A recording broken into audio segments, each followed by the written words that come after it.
Voy a compartir pantalla, para lo cual voy a apagar mi cámara para que tenga mayor, digamos, rapidez todo, ¿ok? Y me van a confirmar si ven mi pantalla. ¿Ven mi pantalla?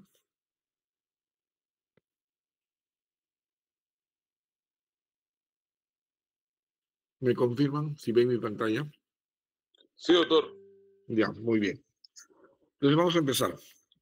Lo que vamos a trabajar hoy día, hemos trabajado lo que es función ventilatoria fundamentalmente.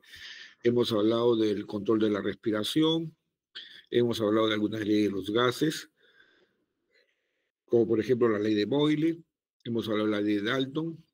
Hemos hablado de la ley de Henry, voy a hablar, no sé si hablamos más adelante, ¿ok? Y hemos hablado también del control de la respiración y estamos hablando de los núcleos amniótico, neumotáctico, grupo dorsal y grupo ventral medular. Hemos hablado de los quimioreceptores centrales y periféricos que detectan los valores de oxígeno, CO2 y pH. Hemos hablado de cómo se expresa la molécula de oxígeno en el organismo mediante la presión inspirada y mediante la presión alveolar y luego la presión arterial. Y esta presión arterial es la que va a producir la saturación de la hemoglobina con molécula de oxígeno. Y recuerden ustedes que la hemoglobina es el mejor transporte del oxígeno. ¿Ok? Hemos trabajado que llega el oxígeno al alveolo porque tiene una vía aérea permeable y porque tiene un centro respiratorio que trabaja y una mecánica pulmonar que son los músculos, la caja torácica. Y como resultado de este control respiratorio y esta mecánica pulmonar, obtenemos unos volúmenes y capacidades. Y es así que hemos hablado de volumen tidal, volumen de reserva inspiratorio, volumen de reserva expiratorio y volumen residual. Y después hemos dicho que la sumatoria de volumen no dan las capacidades, y así tenemos, si sumamos volumen tidal y volumen de reserva inspiratorio, se llamará capacidad inspiratoria. Si sumamos la capacidad residual, el volumen de reserva expiratorio y volumen residual, se va a llamar capacidad residual funcional. Si sumamos el volumen de reserva inspiratorio, el volumen tidal y el volumen de reserva expiratorio, se llamará capacidad vital. Si a esta capacidad vital yo le sumo el volumen residual, se va a llamar capacidad pulmonar total. ¿De acuerdo? Y también decíamos que la espirometría mide todo menos el volumen residual. Y por consiguiente no puede medir la capacidad residual funcional y tampoco puede medir la capacidad pulmonar total. Quien mide el volumen residual es la pletismografía. Entonces la pletismografía es un ensayo más completo que la espirometría. Ustedes han tenido una práctica de espirometría y han tenido una práctica de oximetría de pulso, fundamentalmente, ¿no? Entonces ya vamos a seguir las funciones. Llegó el oxígeno al alveolo y la función ventilatoria garantizaba que el oxígeno del medio ambiente llegue al alveolo. Asimismo, el CO2 que se encontraba en el alveolo pueda salir al medio ambiente. Un alveolo es una unidad funcional y tiene que estar perfundido, y es perfundido por los capilares de la arteria pulmonar que vienen del ventrículo derecho, que reciben sangre de la aurícula derecha y que reciben sangre por la vena cava superior y la vena cava inferior, que es el retorno venoso, producto del metabolismo celular, y ahí viene el CO2. Llega obviamente por el flujo sanguíneo al alveolo y ese alveolo es perfundido.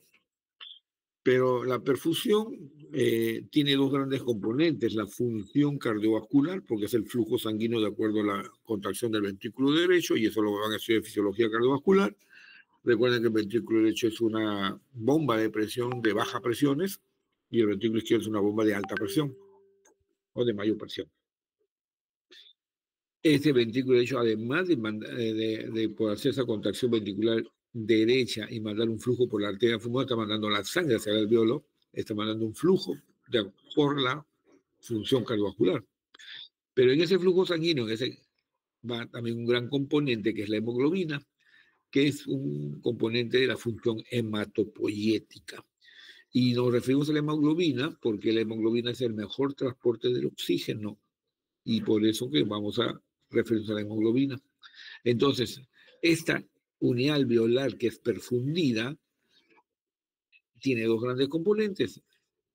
la función cardiovascularmente al flujo sanguíneo y la función hematopoyéticamente a la hemoglobina.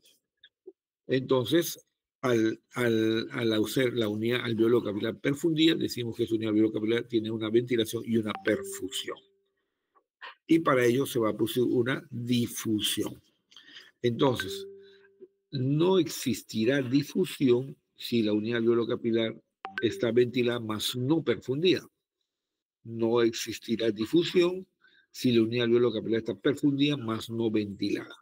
Dicho de otra manera, para que se produzca la difusión, tiene que haber las dos funciones de ventilación y de perfusión. Bueno, eso simplemente recordamos la configuración del oxígeno, del dióxido de carbono y del nitrógeno en el aire ambiental. Recuerden, nitrógeno 78%, el dióxido de carbono es 0,03%, que está dentro de 1%, que son otros gases, básicamente. Y acá tenemos el oxígeno, que es 21%.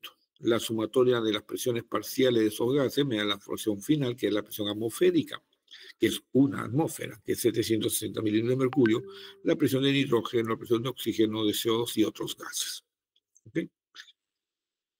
Esta es la unidad, esta es la membrana alveolo capilar. El componente alveolar es un componente gaseoso. Y el componente vascular es un componente líquido. Entre dos hay una membrana alveolo capilar, que es donde va a atravesar esta molécula de oxígeno del alveolo al capilar y esta molécula de CO2 del capilar al alveolo. Entonces van en sentidos opuestos, por consiguiente no compiten fisiológicamente hablando. Esta membrana, esta difusión es una difusión netamente pasiva por gradiente de presiones. Y esta es una membrana alveolo capilar que está configurado por un surfactante, que es un fosfolípido, que lo que hace es disminuir la tensión superficial de la pared alveolar y con eso disminuye la tendencia al colapso alveolar. Este surfactante lo produce el neumocito tipo 2, que es un fosfolípido, que dentro del total de los neumocitos corresponden al 3 al 5% del neumocito tipo 2. Pero también existe un 95-97% de los neumocitos que corresponden al neumocito tipo 1, quien es responsable del intercambio gaseoso.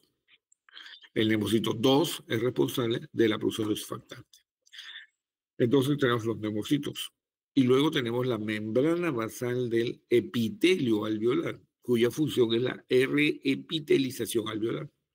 Luego tenemos el intersticio propiamente dicho, constituido por fibra conectiva, fibra colágena, fibra elástica, fibra de tejido linfático, por ejemplo.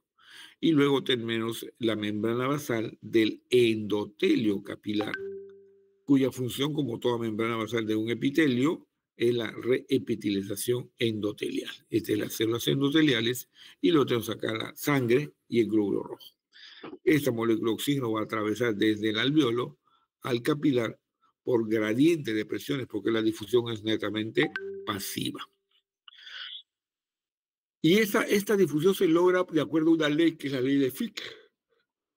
Y la ley Fick tiene tres variables fundamentalmente. Uno es el coeficiente de difusión. Para que exista un gas pueda difundir por una membrana, primero tiene que ser permeable. Y luego la difusión se dará por gradiente de presiones, por diferencia de presiones.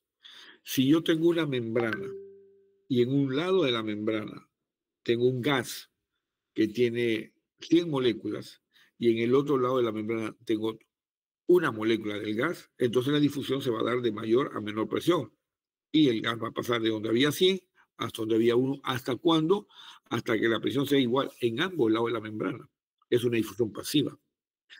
Pero antes de que hubiese una gradiente, lo más importante es que este gas sea soluble con esa membrana. Porque yo puedo tener una gradiente, 100 moléculas de un gas en el lado derecho de la membrana y una molécula del gas en el lado izquierdo, pero el gas no es permeable a la membrana, por consiguiente, no va a haber difundido, no va a haber difusión. Entonces, como premisa, la difusión se va a dar por la gradiente, pero siempre y cuando estos gases sean difundibles. Y la difundibilidad del gas en una membrana es de acuerdo a la solubilidad y la conductibilidad. A mayor solubilidad del gas, mayor conductibilidad y mayor velocidad de difusión. A menor solubilidad del gas, menor conductividad y menor velocidad de difusión. Eso está dado por esta coeficiente. Va a depender mucho de cuántas moléculas atraviesan dependiendo del grosor de la membrana capilar, y eso se llama distancia recorrida. Y por último, qué tanta área tienen. Si nosotros pudiésemos distender nuestras membranas biolocapilares y nuestros pulmones en una persona de 25 años de edad, varón, 1,70 m, índice masa corporal normal, tendríamos que la membrana, la superficie de intercambio gaseoso, que es la membrana biolocapilar, si la pusiéramos distender, sería aproximadamente del área de una cancha de tenis. Y eso en los textos, y estamos hablando de 87 metros cuadrados, aproximadamente 83, 85, 87 metros cuadrados. Esa es la superficie. Obviamente, si a mí me sacan un pulmón, me hacen una neumonectomía, mi superficie de intercambio gaseoso va a disminuir, por consiguiente la difusión de las moléculas gaseosas de oxígeno y CO2 van a disminuir. Esa es la ley de Fick, y se aplica obviamente en la difusión de los gases a nivel de la membrana biolocapilar. Quiero que presten atención en esta gráfica. Acá está la presión de oxígeno de 40 milímetros de mercurio. ¿Dónde está? Como presión venosa de oxígeno de 40 milímetros. Y digo presión venosa porque es de sangre venosa de la arteria pulmonar. Recuerden que esta es la arteria pulmonar que está trayendo sangre venosa. Y esa sangre venosa viene con una presión venosa de oxígeno en metabolismo basal de 40 milímetros de mercurio. Y con esos 40 milímetros de mercurio se puede saturar la hemoglobina al 75% con moléculas de oxígeno. Eso es lo que está diciendo eso. Ingresa así al unidad biolocapilar. Como encontramos una presión de 40 milímetros de mercurio y en el alveolo ya hemos estudiado que existe una presión alveolar de 100 milímetros de mercurio, entonces las moléculas empiezan a atravesar de 100 hacia el lugar donde existía 40. Y esta presión de 40 empieza a aumentar a 41, 45, 50, 55, 60, 70, 80, 90 y 100, hasta se equipara la presión en ambos lados de la membrana. Y eso es lo que vemos en la gráfica. Esa presión sigue subiendo, 50, 60, 70, 80, 90 y 100 milímetros de mercurio. En ese momento se detiene la difusión de las moléculas de oxígeno porque ya encontraron el equilibrio, presión de 100 en el alveolo y presión de 100 en la unidad alveolo capilar. Y es así que sale con una presión de 100 milímetros de mercurio de esta unidad alveolo capilar. Y esta es la presión arterial de oxígeno, que vamos a igual 100 menos 100, gradiente 0, o 100 menos 80, gradiente 20, que es el valor normal de la presión arterial de oxígeno. Y con esta presión arterial de oxígeno de 100 milímetros de mercurio, logramos saturar la hemoglobina al 75%. Perdón, al 95, al 100%. Muy bien. Entonces, esa es la difusión. Y esa difusión hemos dicho que tiene esas tres variables: el grosor, la difusión pasiva, que sea por la solubilidad del gas, y el área suficiente del cambio gaseoso. Existe una prueba que se llama la medición del monóxido de carbono, la prueba de se llama difusión pulmonar del monóxido de carbono. Se hace respirar a la persona una concentración conocida de monóxido de carbono en una inspiración única, profunda. Se hace que la persona retenga la respiración durante 10 segundos. En estos 10 segundos que está ocurriendo en la pericardia pulmonar, el alveolo está totalmente distendido y muy pegado al capilar pulmonar. Y la membrana biológica es muy delgada. Y entonces los gases empiezan a difundir. El monóxido empieza a difundir del capilar al alveolo. Del alveolo al capilar, porque estamos haciendo una inspiración con una concentración conocida del monóxido de oxígeno alveolar. Entonces, hay una transferencia. El monóxido inmediatamente va a atravesar la membrana bilocapilar y se va a ligar a la hemoglobina, porque la hemoglobina tiene mucha avidez con el monóxido. Y luego de los 10 segundos, el paciente va a hacer una expiración forzada y va a botar el monóxido que no está en la hemoglobina.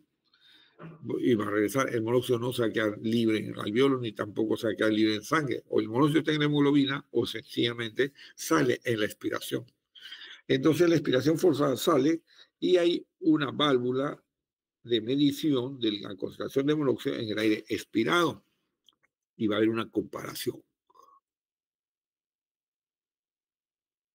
Se compara el monóxido del aire inspirado con el aire expirado y se saca una variable que es una variable estándar y normal, 25 mililitros por minuto milímetro de mercurio.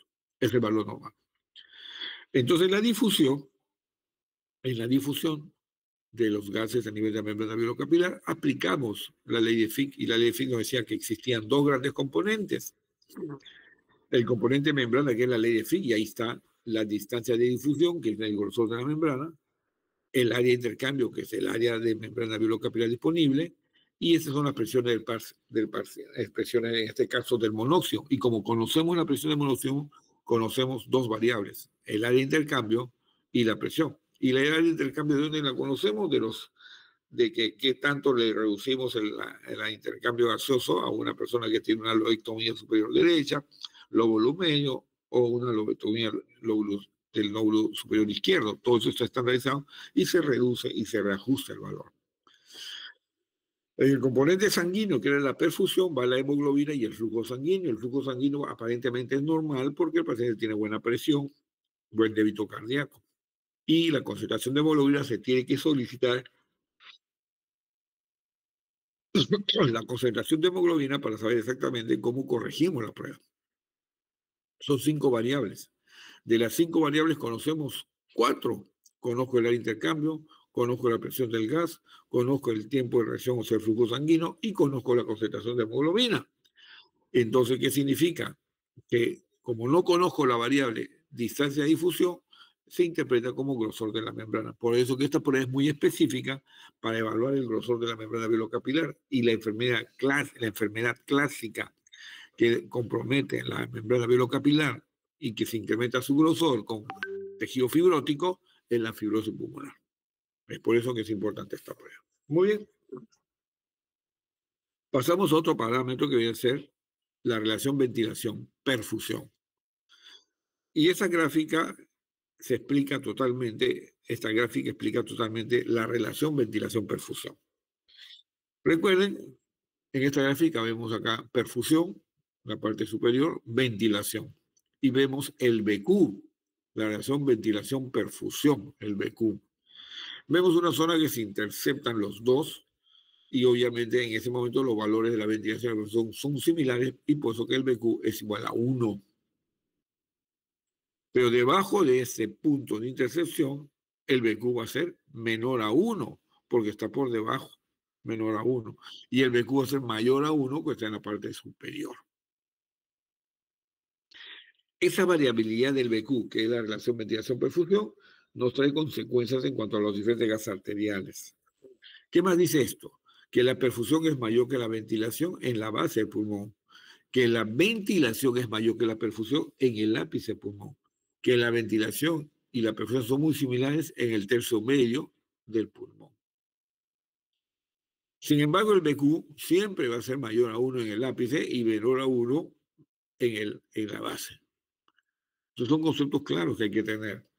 Y eso se repercute fundamentalmente en los diferentes gases arteriales. Bueno, esto simplemente refleja lo mismo, ¿no?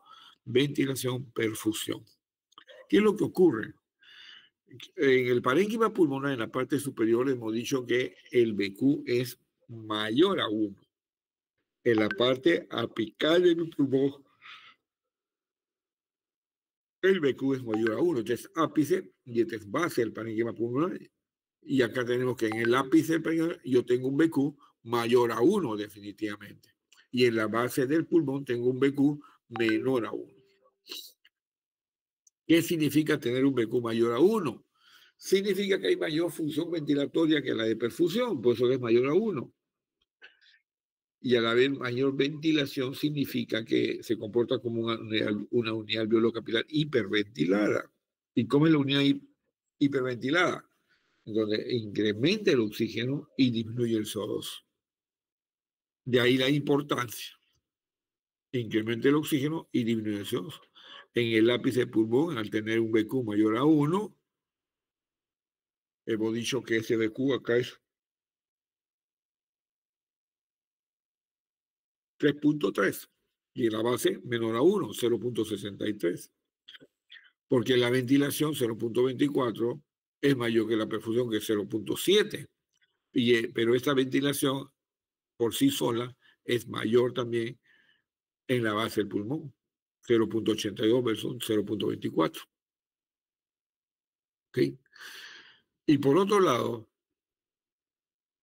nosotros tenemos que el valor del CO2, como la persona está, ese alveolo, unidad alveolo capilar del ápice se está comportando como un alveolo hiperventilado, ¿qué va a pasar con el CO2? Va a bajar y el CO2 se pone en 28. Eso hace que el pH se eleve fundamentalmente a 751. Y en el ápice, ese es en el ápice, y en la base, como el alveolo está en la base, va a estar más hiperventilado, 42, o sea, aumentó a nivel alveolo. ¿Y por qué aumenta el CO2? Porque sencillamente es una unidad que está hipoventilada. Recuerden que en la base del pulmón hay mayor perfusión que ventilación, por consiguiente se comporta como una unidad hipoventilada. En otras palabras, la reacción BQ va a hacer que los componentes como el pH, el CO2 y el oxígeno varíen. No todas las unidades alveolo-capilares están igual de ventiladas que igual de perfundidas. No. En el ápice del pulmón, las unidades alveolo-capilares están más ventiladas que perfundidas. En la zona media del parénquima pulmonar, la ventilación es muy similar a la perfusión. Y en la zona basal del parénquima pulmonar, la perfusión es mayor que la ventilación. ¿Okay? Dicho eso, ya la molécula de oxígeno ha difundido con sus características en la membrana alveolo-capilar y tiene que ser transportado. El transporte del oxígeno se realiza de dos maneras. Transporte por oxígeno disuelto o en la hemoglobina. Definitivamente el que está en la hemoglobina es el más importante. El oxígeno disuelto, ¿no? Acá, bueno, esto ya lo conocemos fundamentalmente. Decíamos, ¿no?, que la transferencia del gas está limitada por la difusión y por la perfusión. Lógico, si no difundo una molécula de oxígeno, no se va a transportar ninguna molécula de oxígeno. Y lo otro es, si no tengo perfusión, tampoco hay transporte. Así de fácil. Entonces, la transferencia o el transporte está garantizado por la perfusión y garantizado por la difusión. La difusión está garantizada por la ventilación y por la perfusión. La difusión está garantizada por la ventilación y por la perfusión. Tienen que haber las dos funciones para que haya difusión. En cambio, el transporte o la transferencia del gas tiene que existir flujo sanguíneo y tiene que existir, y eso estamos hablando de perfusión, y tiene que haber habido una difusión.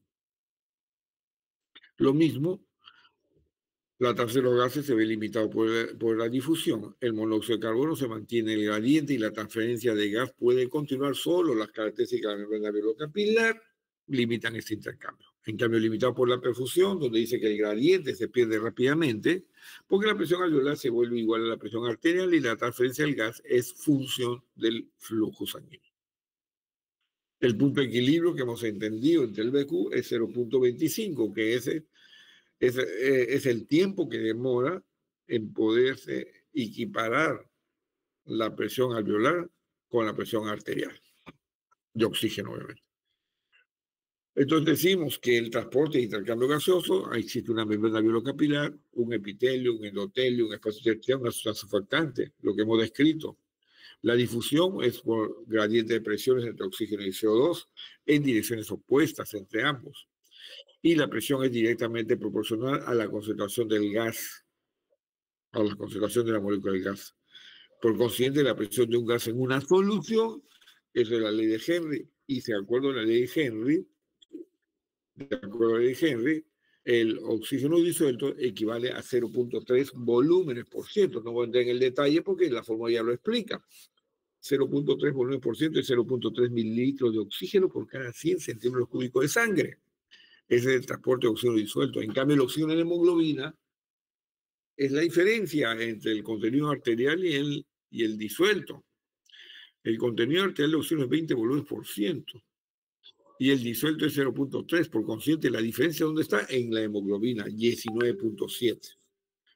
Entonces, cuando hablamos de transporte de oxígeno en la hemoglobina, hay que tener en cuenta a la hemoglobina, y esa es una proteína que tiene un grupo M y que tiene dos globinas, globina alfa y globina beta. Es una fórmula reversible fácilmente. Va de bicarbonato más agua, H2CO3, igual a hidrogeniones, ¿no? Más, cuando hablamos bicarbonato, el HCO3 se junta con el CO2, HCO3, H2CO3, básicamente, ¿ok? Es una fórmula reversible. Luego tenemos acá la hemoglobina con su grupo C, fundamentalmente. Y vemos otro concepto. ¿Qué cosa es? El contenido de oxígeno en la hemoglobina. Acá está la hemoglobina y acá tengo la hemoglobina con su grupo de hierro o fierro. Y recuerden que el fierro se tiene que almacenar porque no existe en el organismo fabrica fierro, porque es un inorgánico. Entonces se tiene que almacenar y viene obviamente con la dieta. Cuando este fierro está con la molécula de oxígeno ligada, se llama una hemoglobina oxigenada, básicamente porque está con el oxígeno. Y cuando la hemoglobina pierde la molécula de oxígeno, se dice que la hemoglobina se ha desaturado. En ese momento decimos que la hemoglobina se encuentra reducida fundamentalmente. Y para ello, la dosis de fosfoglicerato se incrementa dentro del glóbulo rojo. Entonces, cuando se pierde en moléculas de oxígeno, cuando se cede las moléculas de oxígeno de la célula y la hemoglobina pasa a fase ferrosa, en ese momento se produce la dosis de fosfoglicerato para que se incremente el enlace entre estas cuatro grupos, cuatro globinas, digamos, ¿no? Dos alfas y dos betas. Entonces, la sumatoria de estos dos contenidos va a ser el contenido total. Entonces, ¿cuánto es la sumatoria del contenido de oxígeno en la hemoglobina? Fundamentalmente 19.7 volúmenes por ciento, 19.7 mililitros de oxígeno por cada 100 centímetros cúbicos de sangre. Mientras que el disuelto es 0.3 volúmenes por ciento, o sea, no es nada. Entonces, es por eso que decimos que este contenido total de oxígeno tiene dos variables, el contenido arterial y el contenido de oxígeno disuelto, básicamente. Que nos concentramos entonces en el arterial, porque es significativamente más abundante. La saturación no viene a ser otra cosa más que el porcentaje de ocupación que tiene la molécula de oxígeno con las moléculas de oxígeno en la hemoglobina. A mayor ocupabilidad, obviamente, va a caer la disponibilidad de enlaces de oxígeno en la hemoglobina. Para una presión arterial de oxígeno de 100, ya sabemos que se satura entre 97 y 99. Para una presión venosa de oxígeno de 40, se satura 75% de la hemoglobina. Ahora viene la otra parte, ¿cuánto transporta la hemoglobina? ¿Cuánto oxígeno transporta la hemoglobina? Tiene tres variables. ¿Cuántos mililitros de oxígeno transporta un gramo de hemoglobina? ¿Cuántos mililitros de oxígeno transporta un gramo de hemoglobina? Y eso está en la diapositiva. 1.34 mililitros de oxígeno se transporta por cada gramo de hemoglobina. ¿De dónde vienen los pesos moleculares? Los pesos moleculares de la molécula de hemoglobina y el peso molecular de la molécula de recuerden que nosotros teníamos oxígeno disuelto y oxígeno combinado. Y acá tenemos nosotros el grupo N, tenemos 4 globinas fundamentalmente, ¿no? Un milimol de hemoglobina me da 64.6, son pesos moleculares, y un milimol de oxígeno son 22.4. Entonces yo tengo 4 por 22.4 milimoles, 64.5 gramos de hemoglobina. En otra palabra, he dicho que 1.34 mililitros de oxígeno son transportados por cada gramo de hemoglobina. Y si tengo 15 gramos, lo tendría que multiplicar por 15. Si tengo 10 gramos, lo tendría que multiplicar por 10. Y a su vez también lo tendría que multiplicar por la saturación que tiene la hemoglobina con las moléculas de oxígeno que ya hemos hablado. Entonces tenemos nosotros tres variables ahí. Este es el oxígeno disuelto, 1.34. Bien. Este es el oxígeno que está en la hemoglobina. ¿Y qué decía? El 1.34 por la tasa de hemoglobina por la saturación de la hemoglobina con el oxígeno. Entonces, 1.34 por 15 por 0.98. Ahí me sale 19.7 mililitros de oxígeno son transportados por cada 100 mililitros cúbicos de sangre. Eso es lo que está diciendo esa diapositiva. Entonces decimos que el contenido de oxígeno total es la sumatoria del contenido de oxígeno de hemoglobina, que es 16.1, más la sumatoria del contenido de oxígeno disuelto, que es 0.3. La sumatoria me va a dar entonces 20 volumen por ciento, que es el contenido de oxígeno global, 20 volumen por ciento. Solamente para informar, para dar el conocimiento, que la hemoglobina tiene una propiedad que se llama propiedad alostérica o alosterismo cooperativo. ¿Qué significa? Que la hemoglobina se va saturando y ligando con la molécula de oxígeno de acuerdo a una dificultad. Es así que decíamos que tenemos 4 globinas. Entonces, la primera globina que se liga con la molécula de oxígeno le cuesta energía. La segunda globina, menos energía. La tercera y la cuarta, mucho menos energía. Ya. Entonces, uno puede tener una hemoglobina cuando se está ligando con la cuarta molécula de oxígeno con mayor facilidad, básicamente. Y ahí vemos la curva de la hemoglobina, que por favor ya tiene que estar claramente en ustedes. Al 100 milímetros de mercurio se satura la hemoglobina aproximadamente al 100%. Uno lo puede poner en sentido didáctico, 100%. Pero recuerden que existe un shunt fisiológico. Ese shunt fisiológico me puede explicar que por qué nosotros tenemos 97% de saturación. Porque hay un shunt fisiológico, básicamente. ¿Okay? ¿Qué cosa es un shunt fisiológico? Es que la sangre venosa sin oxigenar se mezcla con la sangre arterial oxigenada y disminuye la concentración de oxígeno en el aire inspirado en ese momento. Muy bien. Presión de 100 milímetros, este es, por ejemplo, el milímetro de mercurio, y este es saturación, 100% de saturación. Presión de 80 milímetros de mercurio, 95% de saturación. Presión arterial de 60, menos de la saturación de la hemoglobina. Y hay que operar rápido porque si no, ahí tenemos nosotros cómo se liga la hemoglobina con la molécula de oxígeno de acuerdo a la presión. Entonces, va bajando la presión y entonces se convierte con mayor dificultad la ligadura de la molécula de oxígeno en la hemoglobina. Presión venosa de 40. Esa es la sangre venosa, tiene una presión venosa de 40, ya varias veces lo he dicho, y con eso se está saturando al 75%. Y por eso acá ve que es una vena, que es sangre venosa. Luego tenemos el P50, que es el 50% de saturación de la hemoglobina. Y por último, viene acá ya, acá está la sangre venosa, ¿no? 75% de saturación y una presión venosa de oxígeno de 40 milímetros de mercurio, presión sangre venosa. ¿Qué otros factores influyen? Obviamente la tasa de hemoglobina. Si yo tengo 18 gramos, 20 gramos, cuanto más gramos tengo mayor factibilidad de también tolerar estos impases de la naturaleza. ¿Okay? ¿Cuáles son estos factores que modifican la afinidad? La concentración de hidrogeniones, la presión parcial de oxígeno, de gas carbónico o presión de CO2, la temperatura, la dosis de fosfoglicerato y algunos casos especiales de metemoglobilinas, por ejemplo.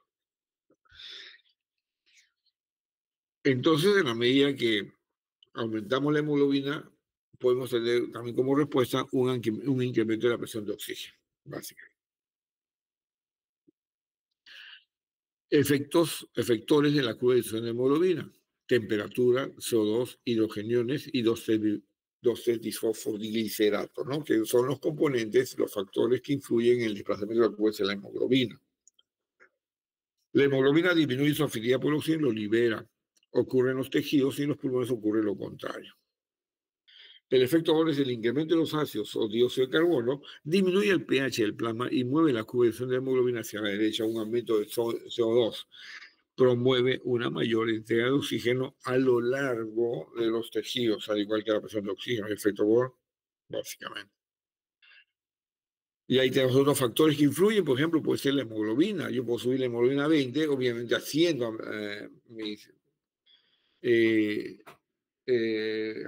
digamos, a 2.000, 3.000 metros sobre el nivel del mar, y ahí me hacen controles fisiológicos. Va a haber variación, básicamente. Y entonces lo mismo, acá hay un error de una gráfica, hay un error de gráfica que se los dejo a ustedes para que lo ubiquen, pero hay un solo error, básicamente, de la gráfica. En reposo, tenemos una presión de 100 milímetros de mercurio, porque el alveolo es también 100. Tenemos una saturación del 3 al 5%, porque tengo un almuerzo ya programado. Y luego tengo acá la presión venosa en 100 milímetros de mercurio, que es una presión de la capila venosa. Y regresa por la sangre venosa, calculada con oxígeno al 75%. Y solamente un 25% está en otra celda, básicamente, ¿no? Entonces tenemos acá nosotros eso. Este es el punto A, que es en reposo. Nuestra saturación es 100% aproximadamente, o un 97%, y con una presión arterial de oxígeno de 100 milímetros de mercurio. Por eso que es punto A, 100 milímetros de mercurio con casi 100%.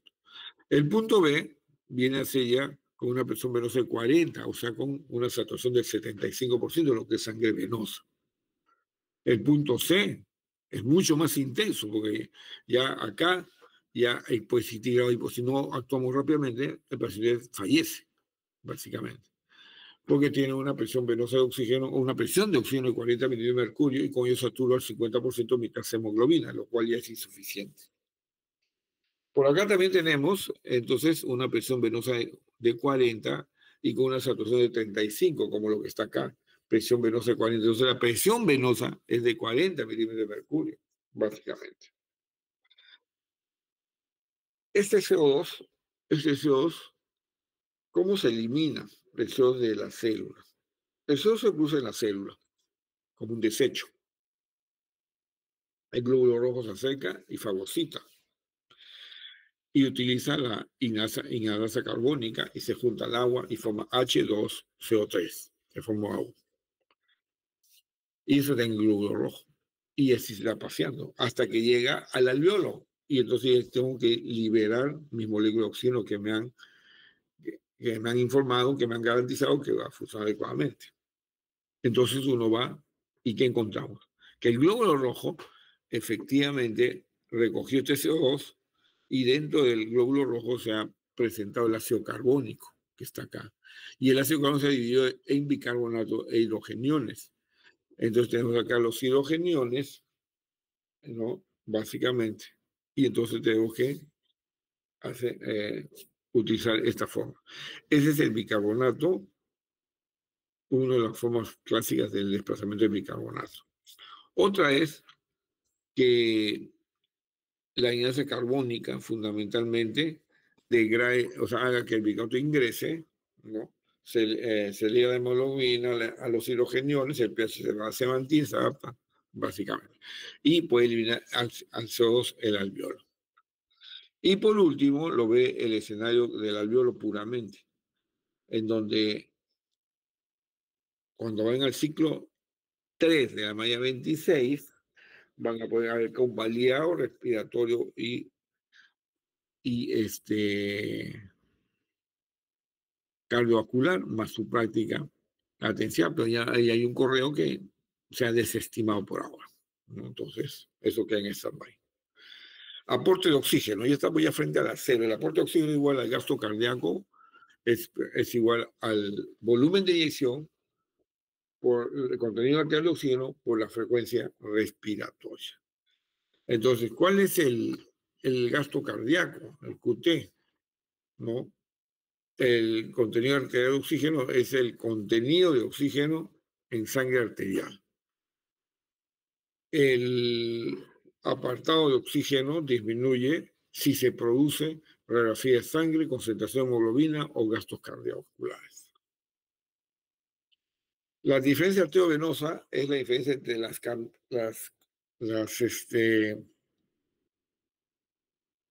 estamos hablando fundamentalmente de los contenidos arteriales y venosos de oxígeno.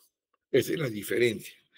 Si un contenido arterial es 20 y el venoso es 15, entonces la diferencia es 5. 5 mililitros de oxígeno son extraídos de 1 litro de sangre. Si lo llevo a 5 litros, serán 5 por 5, 25, 250 mililitros son extraídos del metabolismo celular, ¿no? O para el metabolismo celular. Consumo de oxígeno es igual al gasto cardíaco por contenido arterial menos venoso por la frecuencia respiratoria. Gasto cardíaco es 5, que saben que viene de dos variables, volumen de inyección y frecuencia cardíaca. Decimos que tiene una frecuencia cardíaca de 70 y un volumen de inyección de 70, 70 por 70, 4.900 mililitros que tiene de oxígeno que tiene que ir al paciente. No es la misma característica de la prueba, tiene ya nueva prueba. ¿Okay? Entonces, QT es el gasto cardíaco o flujo sanguíneo o contenido arterial de oxígeno. Es el contenido de oxígeno en sangre arterial y el oxígeno en sangre venosa. 250 mililitros de oxígeno son extraídos de la sangre en 1 minuto. El coeficiente de extracción es definir el contenido arterial menos el contenido venoso entre el contenido arterial. Ese es el coeficiente de extracción. Contenido arterial menos venoso entre contenido arterial. Contenido arterial 20, contenido venoso 15 y arterial 20, 5 entre 20, 5, básicamente 0.25, ¿no? Vendría a ser 0.25 el coeficiente de extracción, un cuarto. Y para terminar ya, y acá ya terminamos prácticamente, ha sido más rápido lo que estamos planificando, hay que entender qué cosa es una hipoxia. Recuerden que una hipoxia es disminución de oxígeno en el tejido, no en la sangre. Esas hipoxias pueden ser hipoxémicas cuando el oxígeno está disminuido en la sangre, hipoxia. Cuando el oxígeno está disminuido porque bajé la hemoglobina, hipoxia, en ese caso, si yo bajo la hemoglobina a 8 gramos, no puedo trasladar más de 8 gramos porque se necesita la hemoglobina para el transporte. Hipoxia anémica.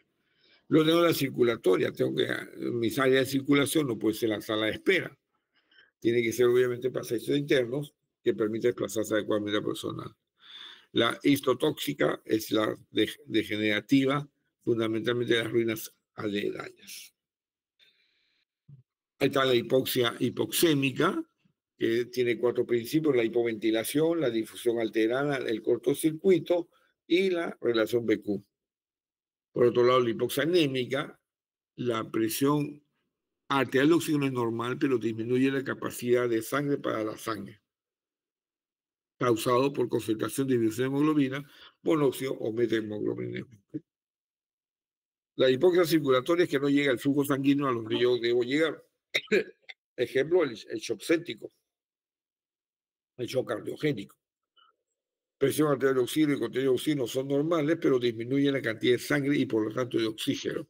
La hipoxemia es causada por disminución del flujo sanguíneo, insuficiencia vascular o por concentración o cortocircuitos o shunts dentro del nivel arteriovenoso. Y la hipoxia histotóxica, la última hipoxia, fundamentalmente su rubro va a ser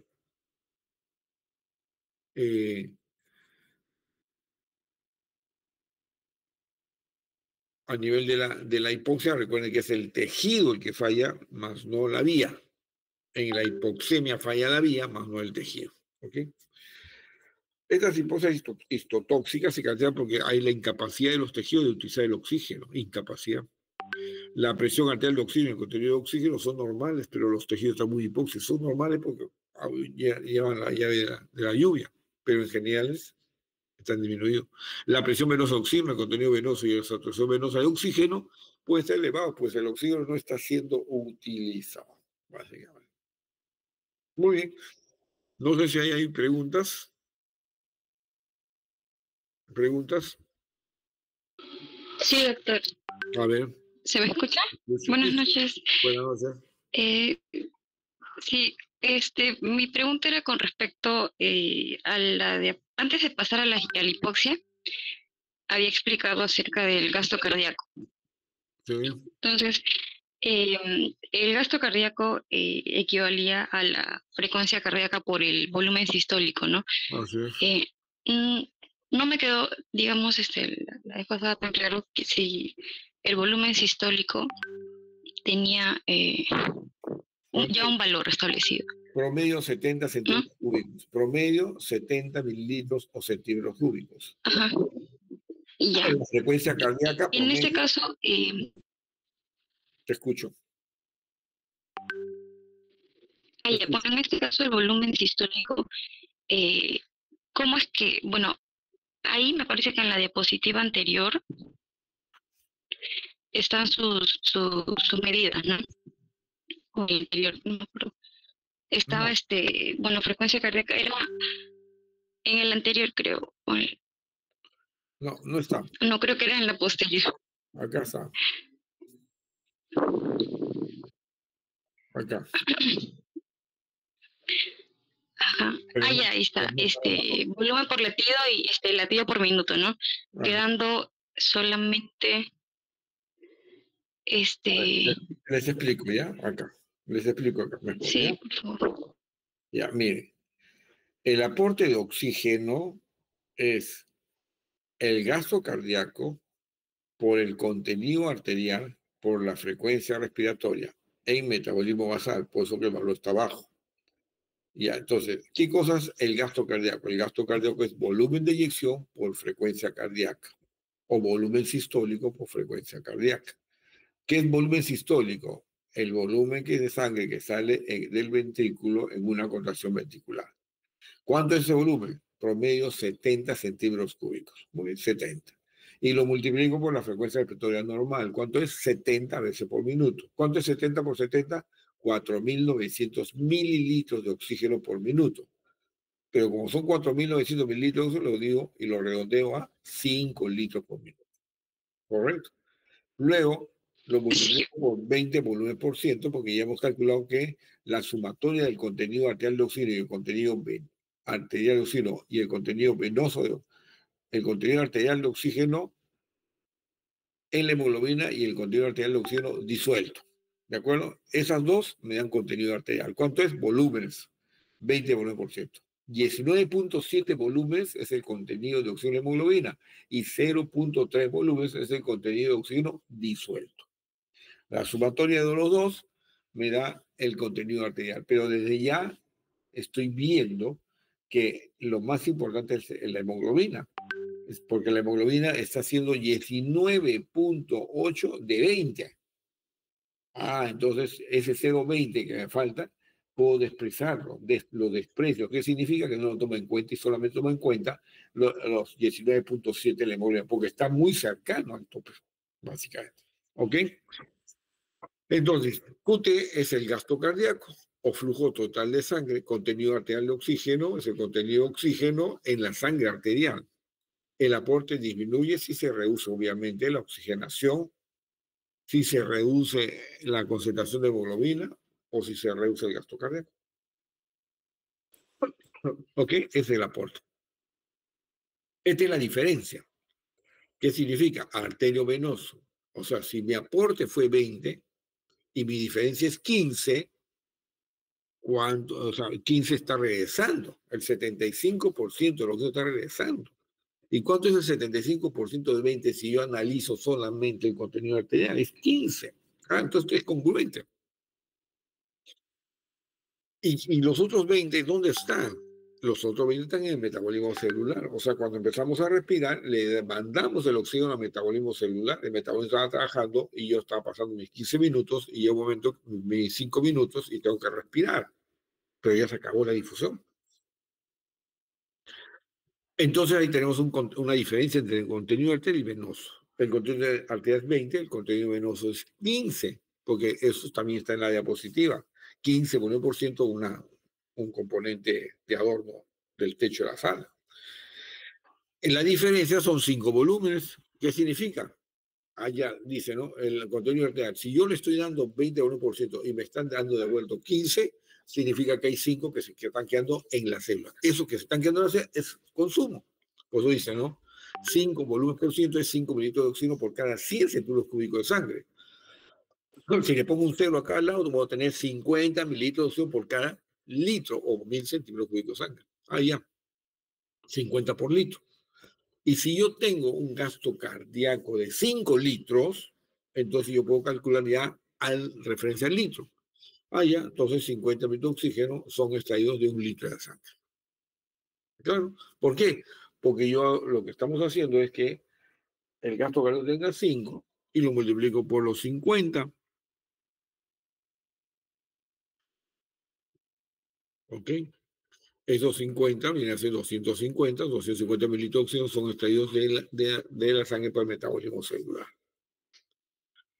Luego tenemos el consumo de oxígeno. El consumo de oxígeno es igual al gasto cardíaco multiplicado por el contenido arterial menos el contenido venoso multiplicado por la frecuencia respiratoria.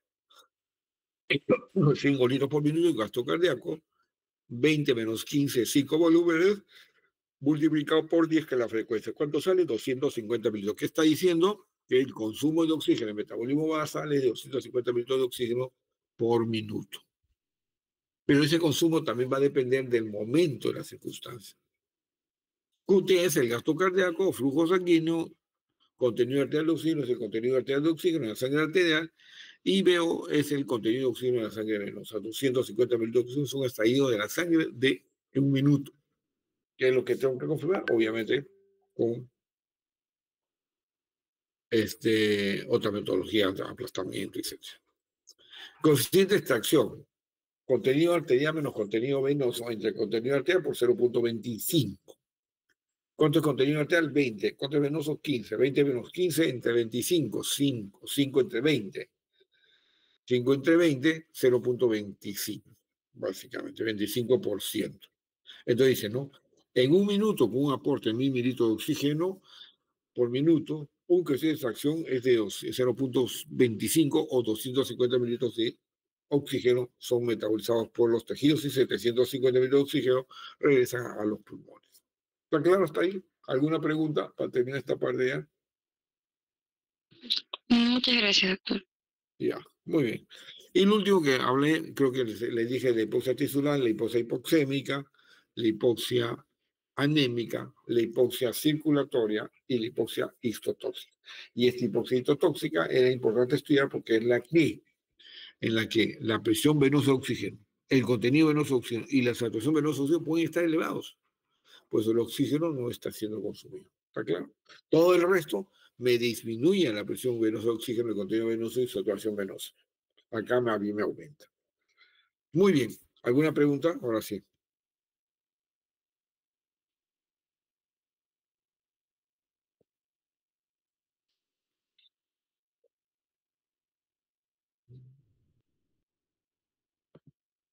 Muy bien. Ya dejé de compartir.